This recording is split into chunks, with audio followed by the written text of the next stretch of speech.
ces espèces de disparités-là ou les rapports de pouvoir là, entre pays des Sud et pays des Nord, c'était vraiment central quand on parle de financement. Puis Yasmine l'a très bien dit, c'était une COP qui était axée sur le financement. Bon, moi, j'ai suivi plus les aspects genre, parce que c'est le cœur de ma thèse aussi, mais le genre se transversalise dans plusieurs autres sujets, là, dont le financement ou le NCQG, comme tu l'as bien mentionné, Yasmine. Donc, oui, c'était très présent. Puis plusieurs points que tu as mentionnés, c'était poussé. Donc, c'était censé être une COP qui était leadée par les pays des Sud. Ce qui est arrivé, c'était tout à fait le contraire.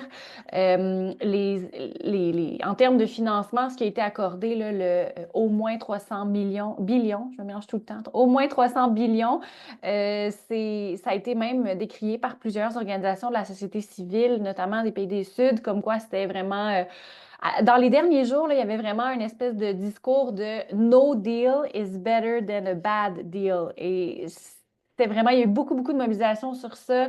Euh, Parce qu'on demandait un minimum de 1,3 trillion de dollars, qui équivaut à, je pense, 1300 billions. Là, en tout cas, la traduction, des fois, est un peu floue pour moi de l'anglais au français, mais c'est ça. Donc, c'était vraiment une COP qui a été très décevante pour ça. En même temps, on le savait dès le début que ça allait être une COP qui allait être très tendue, notamment parce que quand on parle du financement, je veux dire, il y a plusieurs États, en tout cas, qui vont tirer là, dans leur sens qui est le plus avantageux, si on veut. Je pense aux pays des Nord, dont le Canada d'ailleurs, ne souhaite pas nécessairement reconnaître cette espèce de logique contributeur-payeur, là, ou en tout cas le fait, mais avec beaucoup de réticence, si on veut.